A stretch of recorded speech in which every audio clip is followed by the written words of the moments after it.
So, hi students, in the module 4, that is uplink channel transport processing, today we will see the topic as a precoder for closed loop multiple input, multiple output operations. So first we will see that what is multiple input, multiple output operation.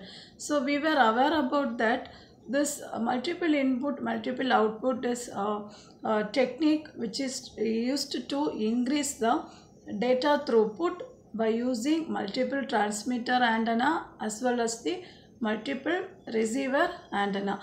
So this throughput is nothing but a rate of production and it also used to increase the gain. So here we are using some feedback mechanisms, that is nothing but how to identify or select the precoder, how to identify the rank index matrix, or as well as the how to provide the efficient or full channel state information to the E node B. Such a way we are going to take care of this discussion in the precoder for closed loop multiple input multiple output operations.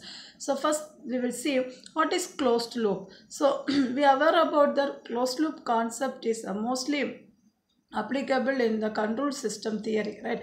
It is a feedback system. In LTE, this closed loop MIMO, it is MIMO network is dynamically changes multiple input, multiple output precoding matrix. So based on this, the channel state information, that is CSI, will report the PMI, or that is precoder matrix indicator or rank index from the user equipment. So there are many procedures are triggered or turned on to the network side based on the user equipment report or request. So here we will see what are the basic user equipment report status they needed. Like that we will see one by one. The next, instead of indicating, so we are using one code book here. Code book is nothing but it is a predefined set of precoder. Here the user equipment is no need to indicate full precoding matrix. So instead of indicating or presenting a full coding matrix, this user equipment can indicate the index of the precoding matrix from the code book.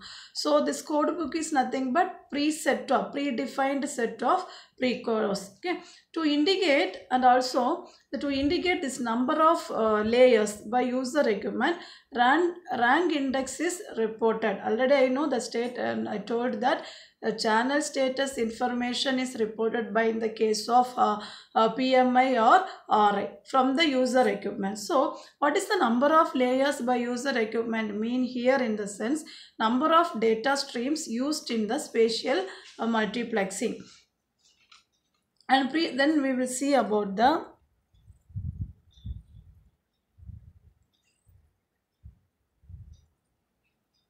precoder matrix, precoder estimation of multi-carrier system. So in this, by different metrics, precoder can be estimated at the user equipment. So here the metrics we followed is capacity based one. Okay, then to maximize the multiple input multiple output capacity, precoder is chosen to maximum. So why we want to choose the precoder, or what is the why we want to follow some criteria to choose the precoder is nothing but to maximize the multiple input multiple output capacity. This so whatever the metrics we are following is suitable for the receiver based on the maximum likelihood detection. For example, if you come for a closed loop multiple input multiple output system, precoder is used at the interfering cells. That means it will change from the one transit time interval to another. So because of the change happening from the one transit time interval to another, the interference is dynamic in nature. Okay, it is not constant.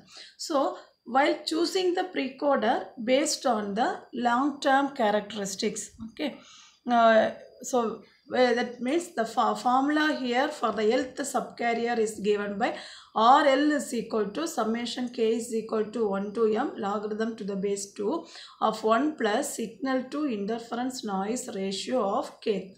So here capital M is nothing but 1 to 4 because it is N minus 4 depending on the number of layers. And here the capital H and F, that letters are represented for the channel matrix and the precoding matrix. So now if you go for the multi-carrier system, the sum capacity over a subband with capital N, that is subcarrier, is given by R sum is equal to summation L is equal to 1 to N into RL. So these are the formula which is used for the analysis purpose for the selection of the precoder as well as the calculating the sum capacity, all those things. The next followed by this precoding matrix, that is index, that is PMI, and rank index, that is RI. Now here value of rank index can be 1 or 2 for the 2 antenna ports, and for the 4 antenna port the values will from 1 to 4. So for closed loop as well as the open loop multiple input output modes, user equipment will report a rank index. So that is can be seen in the tabular column, rank index bits, and the mapping between the rank index bits and the channel rank. That is for 0 channel rank is 1, such a way it has been mapped. So in the case of closed loop spatial multiplexing, here rank index and the PMI will inform the E node B to select the suitable precoder. Okay, and how it is happening in the closed loop and open loop MIMO modes means only based on the user equipment will report. So that is user equipment will report the rank index such a way that the precoder has been selected here. Then followed by this, let us discuss about the open loop. So already I told that OL, this open loop, multiple input, multiple output, here the RI will reports the selection between the transit diversity, that is nothing but when RI is equal to 1, and open loop spatial multiplexing, that is RI is greater than or equal to 1. Then coming to the uplink channel sounding. So here this channel is for the channel quality measurement at the E node B, we will use the uplink channel sounding to estimate the channel information, that is CSI. We will sounding reference signal is transmitted by the user equipment in the uplink. Okay, here CSI will be estimated by using the insertion of sounding reference signal. So what this channel status information includes? It includes the signal to interference noise ratio, noise interference level, all those things. And what is the use of this SRS, that is sounding reference signal, in the sense it can be, while inserting, it can be used for the timing estimation and the power control. Okay, and where we will transmit the SRS, that is sounding reference signal. Here we should be very careful in the last SC-FDMA symbol. So we are aware about that. In the uplink transmission, we are using a single carrier frequency division multiple access.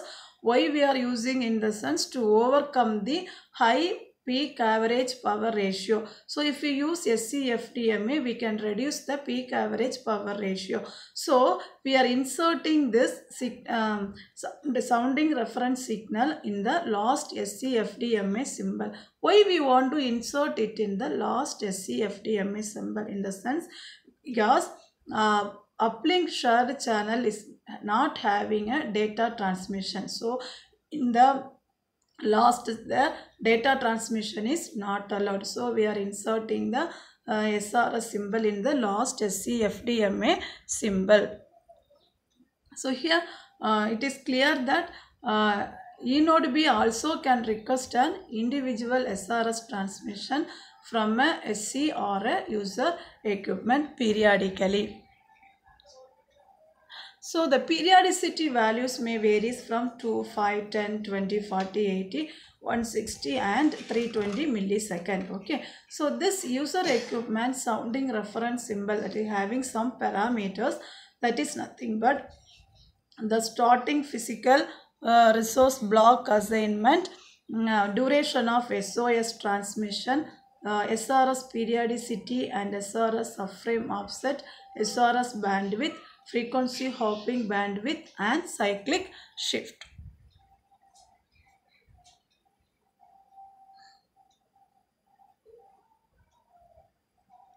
So here the buffer status reporting in uplink. So this buffer status is nothing but it is know about the pending data in the uplink buffer of the user identity. So when this BSR is triggered, if you come to know that it is triggered whenever the regular BSR is sent. Before that we can categorize this into two, that is two format. Two buffer status reporting format in the LTE uplink.